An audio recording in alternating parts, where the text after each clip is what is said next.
à David sur elle. Elle accepte ça. Et elle court auprès de David. Et elle court auprès de David, le guerrier. Elle arrive auprès de David, elle tombe à genoux. Elle se met sur ses genoux, elle demande pardon pour la faute de son mari. Elle porte ça sur elle. Écoutez la réponse de David. David dit à Abigail, béni soit l'Éternel, le Dieu d'Israël, qui t'a envoyé aujourd'hui à ma rencontre. Continue, frère. Béni soit ton bon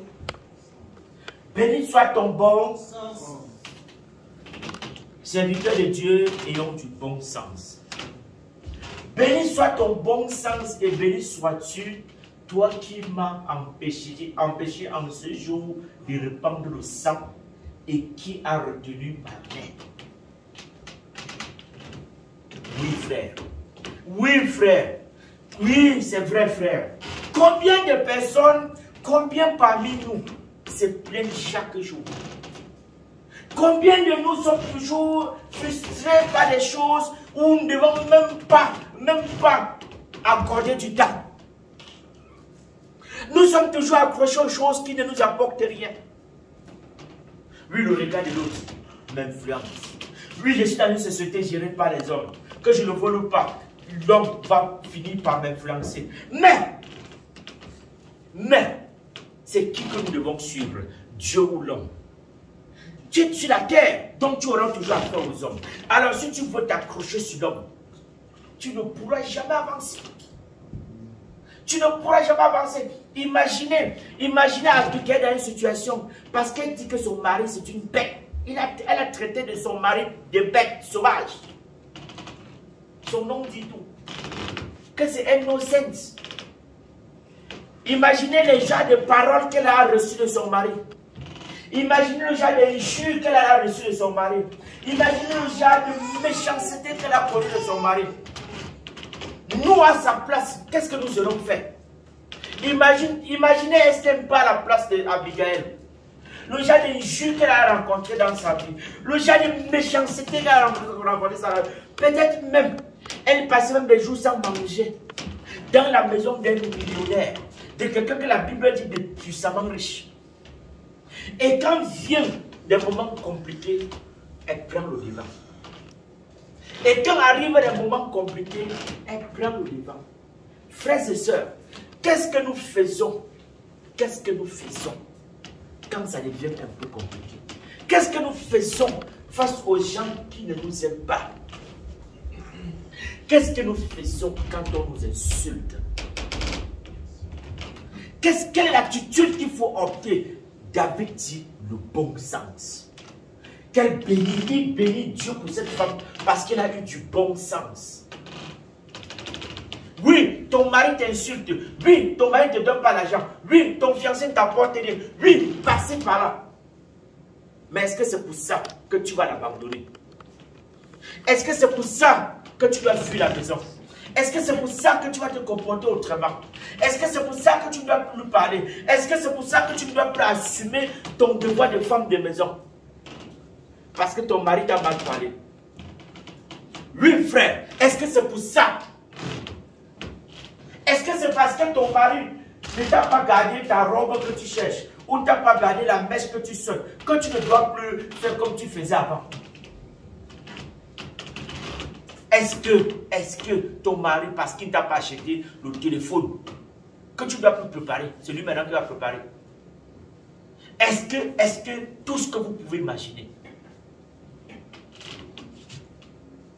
Son mari n'a pas été un animal. La Bible dit une bête. C'était une bête.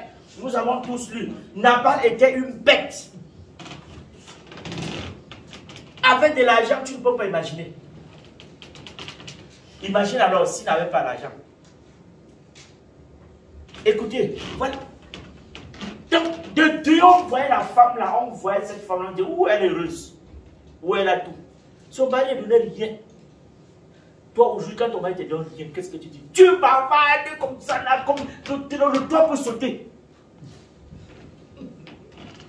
La Bible dit que elle a qualifié son mari de bête. Elle-même, elle a dit que c'était une bête sauvage. C'est une bête, c'est une bête.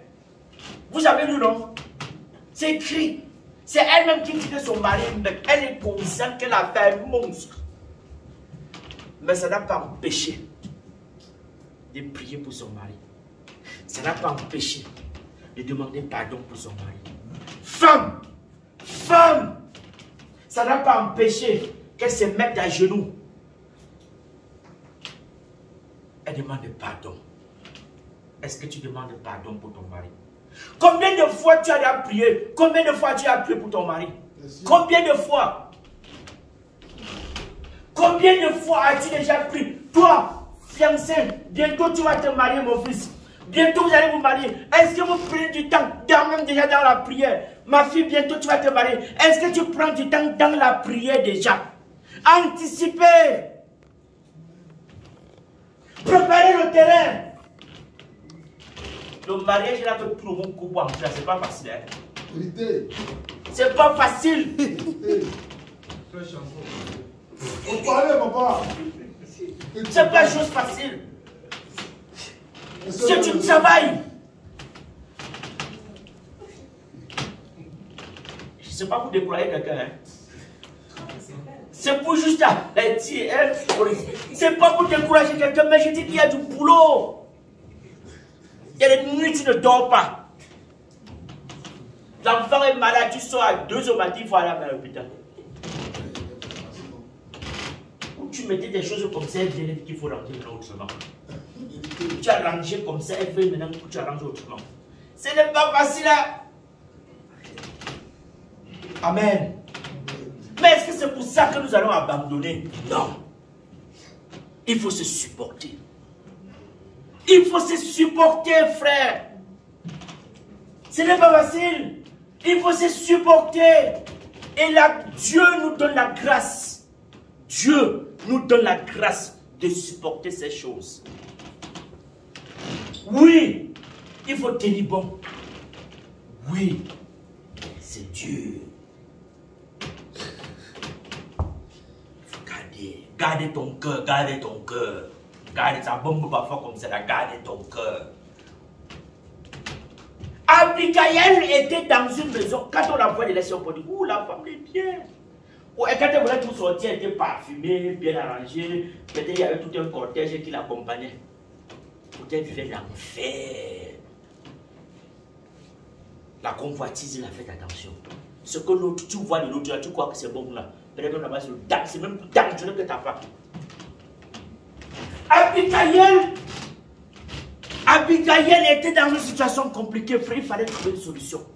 Son mari c'était aussi un soulard. C'était un soulard. Mais il disait, vous allez voir la suite, la Bible dit que c'était un soulard. Quand Abigail était en train de méditer et d'aller demander pardon à David, Nabal il avait organisé un festin.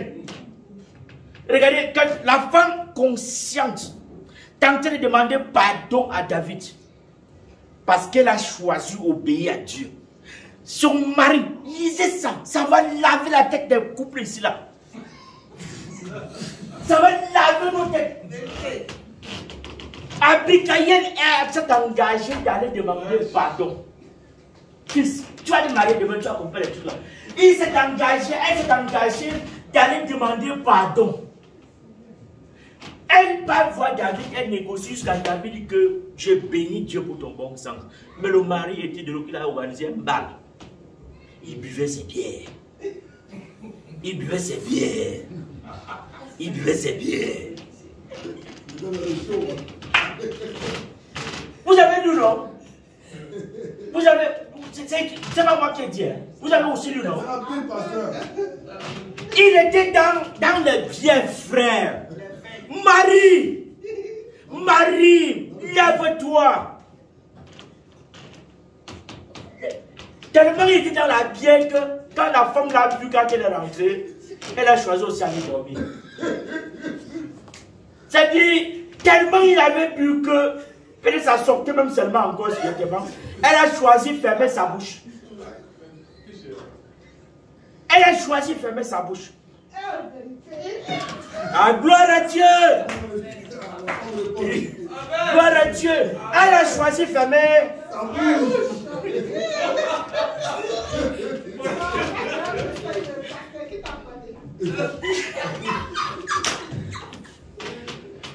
La femme a choisi de fermer sa bouche.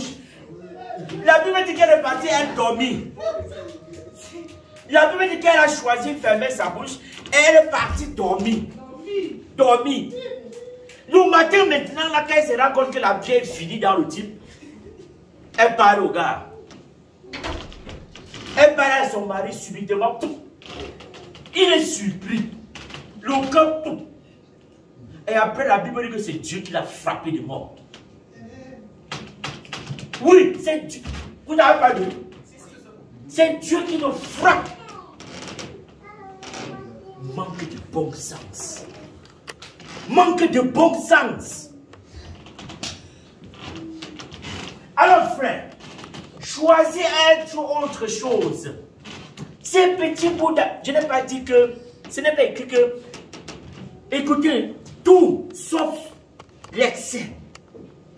Tout sauf l'excès. Tout sauf au point de manquer de respect à ton épouse. Déjà que tu fais le comme ça là, ça ne doit pas exister. Tu bois, prends ta petite quantité. Je suis pas moi, je n'ai pas dit que c'est écrit dans la Bible que la colère, je n'ai pas dit ça. Mais je dis, tout excès nuit. Même la nourriture. Quand si tu manges jusqu'à ce que ça va sortir. Ça, il y en a qui mangent. Il y en a qui massent. Ça dit que masse jusqu'à ce que ça va sortir.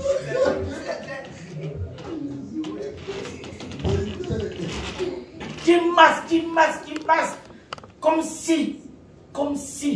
Ça doit, il n'aura plus faim. Hein. Pourtant, tu as encore faim. Amen. Amen. Alors, frères et sœurs, nous devons nous poser des questions sérieuses. Nous devons réfléchir profondément et comprendre le plan de Dieu, la volonté de Dieu dans ce que nous faisons. Tu ne peux pas vivre comme si, toi, enfant de Dieu, toi, fils et fille de Dieu, tu ne peux pas vivre comme si Dieu n'existait pas. Tu as choisi de servir le Seigneur. Tu as choisi Jésus comme ton Seigneur et ton Sauveur. Tu ne peux plus vivre comme si tu n'as pas de maître. Comme si ton maître n'existait pas. Au point de perdre le bon sens, frères et sœurs. Quel est notre bon sens? Il y a ce qui m'a frappé dans ce passé, cette femme-ci. Abigail, la Bible dit que quand Dieu l'a frappé, Nabal, il est mort et subitement, directement, Abigail est devenue la deuxième femme de David. Comme c'était aussi un génie au niveau des femmes, là, David aussi était un génie au niveau des femmes. Il aimait trop les femmes. Il a pris la fille là comme sa deuxième femme. Parce qu'il a une autre femme qui était la fille de Saül. Et après, directement, il a pris la femme là. Parce qu'il était impressionné par la qualité de sagesse de cette femme. Moi, je veux mettre en avant le bon sens, la qualité de sagesse. Ce n'est pas David qui tue le gars, hein? C'est Dieu qui le tue. Oui, c'est Dieu qui le frappe. Apprenons à être reconnaissant.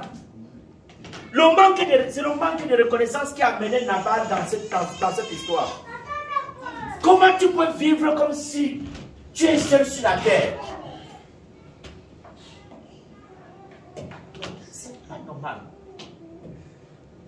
Femme, lève-nous. Femme, lève-toi. Femme, cesse de vivre comme si tu étais, je ne sais pas quoi. Femme, obéis à ton mari. Femme, supporte ton mari. Ce n'est jamais facile. Amen. Bon, à faute de temps, hein, je vais m'arrêter à ce niveau. Gloire à Dieu. Parce que ce message là, peut-être avoir Dieu voulu. Le dimanche prochain. Gloire à Dieu.